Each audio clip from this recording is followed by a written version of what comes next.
সুস্মিতা, আমার নতুন একটা ভিডিওতে সবাইকে অনেকখানি ভালোবাসা জানিয়ে আজকে আবার একটা নতুন ভিডিও শুরু করছি। তো আজকে ছিল বউভাত, তার জন্য দেখো আমরা মোটামুটি সবাই রেডি হয়ে গেছি, আর অনেকটা দূরের রাস্তা, তাই বিকালই বেরোবো। তো তার জন্য সকাল থেকে ভিডিওটা স্টার্ট করিনি। দেখো আমার ফেভারিট শাড়িটা আমি পরেছি। চলো, কটা বাজে না? 4:30 বাজে গেছে। 5টায় মনে হয় বাস আসবে, এখন আধ ঘন্টা হাতে টাইম করছে। বাস না কি,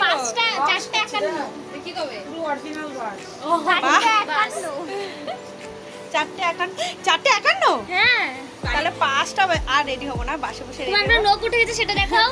এই দেখো নেল, আমি তো কাউকে দেখাইনি। এই যে আমি কি পরেছি এটা বলো তো, উচ্চারণ করতে পারবো না। Nail extension. এই দেখো এই নখটা উঠে গেছে, কত ভালো লাগিয়েছে। তোমাদের সাথে আমি শেয়ার করতেই ভুলে গেছি। এই দেখো রাক্ষসীর মতো হয়ে গেছি।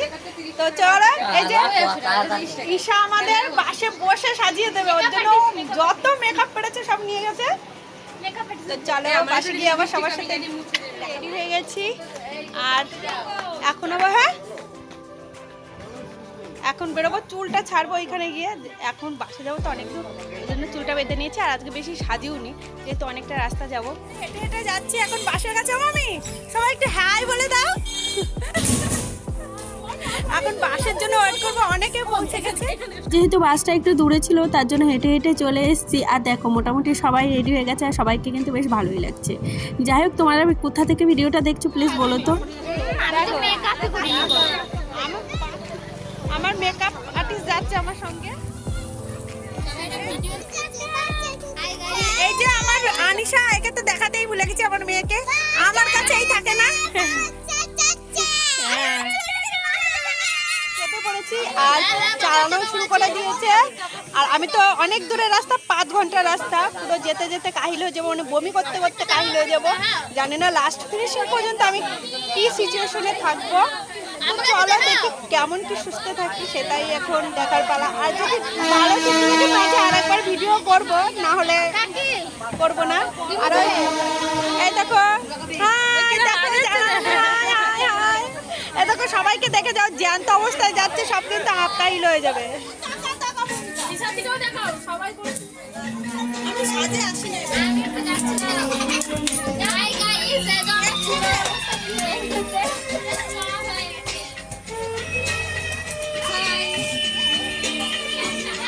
বমি কর।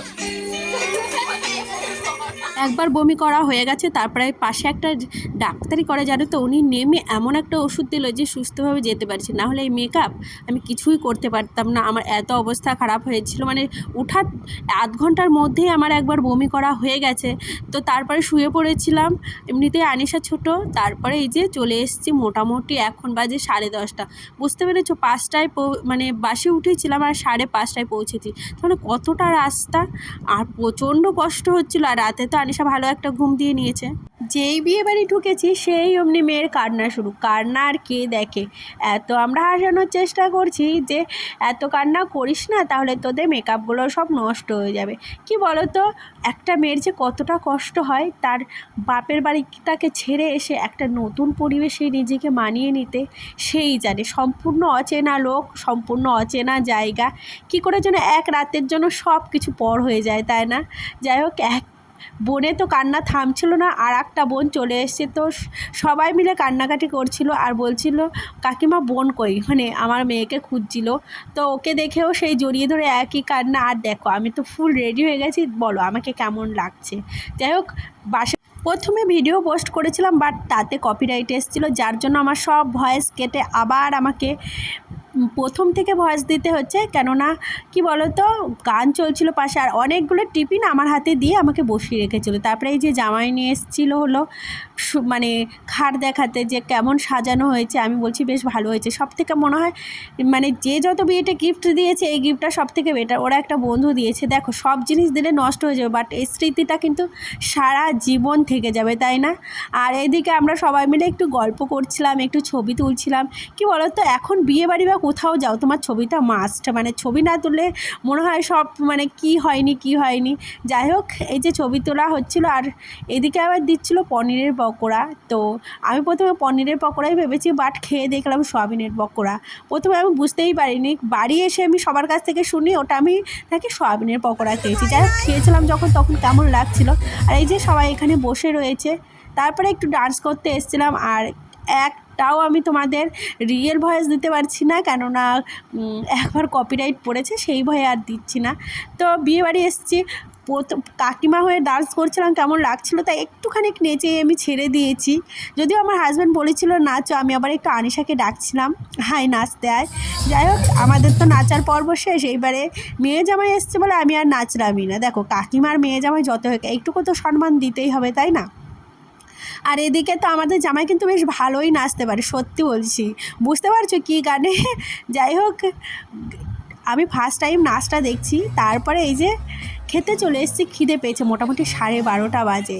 পেটেই তো পুরো ছুঁচোই ডন মারছিল। তবে হ্যাঁ, বেশি খাইনি, কিন্তু অল্প একটু খেয়েছি, ভয় খাইনি, যেহেতু বাসে আবার ফিরতে হবে, তো তার জন্য অল্পই খেয়েছি। এই যে তারপরে খেয়ে দিয়ে সবাইকে টাটা দিয়ে এখন চলে যাচ্ছে। আর অনেকগুলো জলের বোতল দিয়েছিল, জানো তো, বেশ সেটা ভালো করেছিল।